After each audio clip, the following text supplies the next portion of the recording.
Welcome to The Explainer. Today we are tackling a big one, probably one of the most significant economic events in modern history, the Great Depression. You know, when we say the economy broke, we're not talking about a little dip or a normal recession. No, this was a fundamental, decade-long collapse that completely reshaped societies and governments all over the world. Just try to wrap your head around this number, 25%. At its absolute worst in the US, 1 out of every 4 people who wanted a job couldn't get one. We're talking about people losing everything, their jobs, their savings, their homes. And this thing went global, fast. International trade, it got sliced in half, which absolutely strangled countries that depended on selling their stuff abroad. So let's get into it. How on earth did a stock market crash in New York kick off a decade of hardship for the entire world? All right, so our story actually starts right after World War I, in this period that seemed like one big party, the Roaring Twenties. It was an incredible time of prosperity, but it was built on shaky ground. It was fueled by new industries, sure, but also by a ton of speculation in the stock market. People were doing something pretty risky, buying stocks on margin. That basically means they were borrowing money to buy stocks, all on the bet that the market would just keep going up forever. Well, that party came to a crashing halt. The optimism of the 20s, it just evaporated in a few days. Look at this timeline. It was just one gut punch after another. Black Thursday, Black Monday, and then the big one, Black Tuesday. But here's the crazy part. As devastating as the crash was, it was only the first domino to fall in a much bigger, much scarier chain reaction. So, what did the leaders do? Well, President Hoover's initial response kind of boiled down to, don't worry, it'll fix itself. This was a pretty common belief back then. This idea that a downturn was actually a good thing, a natural way to clear out bad investments. But as we're about to see, that idea was, well, it was tragically wrong. And this is really the key to understanding the whole thing.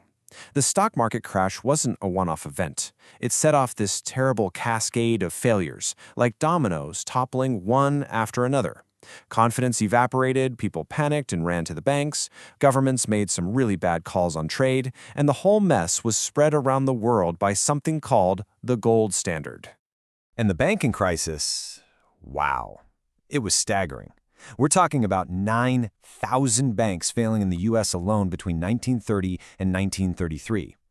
And you have to remember, back then there was no FDIC, no insurance. If your bank went under, your life savings were just gone, overnight. So with things getting worse, the U.S. government tried to do something. They thought, hey, let's protect American jobs. So in June 1930, they passed the Smoot Hawley Tariff Act. The plan was simple. Jack up the taxes on imported goods, make them more expensive, and then people will have to buy American-made stuff. Sounds logical, right? Well, it backfired spectacularly. You can see it right here in the chart. The average tariff rate basically doubled. And other countries, they didn't just sit back and take it. They hit back with their own tariffs on American goods. And just like that, you had a full-blown global trade war, and international business just stopped. And this table really puts the devastation into numbers. Just look at this. In the US, foreign trade completely collapses, down 70%, and unemployment, it skyrockets by over 600%. But look across the board. Germany, France, the UK, everyone was getting hammered. This wasn't an American problem anymore, it was an economic plague. So you might be asking, how did this economic virus spread so fast and so far? Well, for a lot of economists, the culprit was something called the gold standard. Think of it like this. A country's currency was literally chained to the amount of gold it held. So you couldn't just print more money to get the economy going again. Your hands were tied. And that's why it was a trap. Because their money was tied to gold, countries had to do things that made the crisis worse, like raising interest rates. This caused deflation, meaning prices and wages started falling, which sounds good, but it's terrible when you have debts to pay. So by sticking to the gold standard, countries were basically forced to import the depression from each other. It was a vicious cycle. So governments were at a crossroads. Do you stick with what you've always done and just hope for the best? Or do you try something completely new and radical?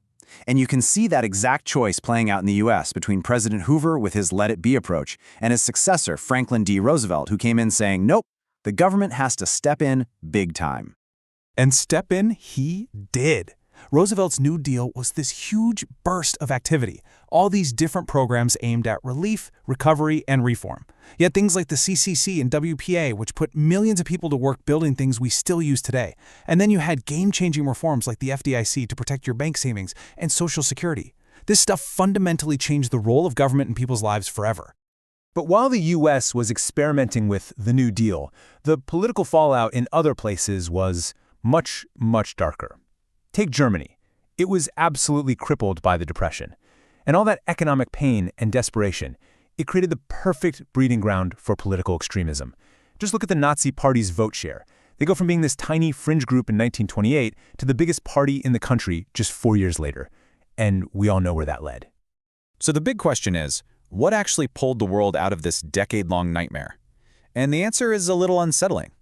The New Deal definitely helped soften the blow, but most economists will tell you the Depression didn't really end until something much bigger happened: the massive, all-out spending and industrial production for World War II. And this chart just says it all, doesn't it? Look, U.S. unemployment was still at a painful 14.6% in 1940.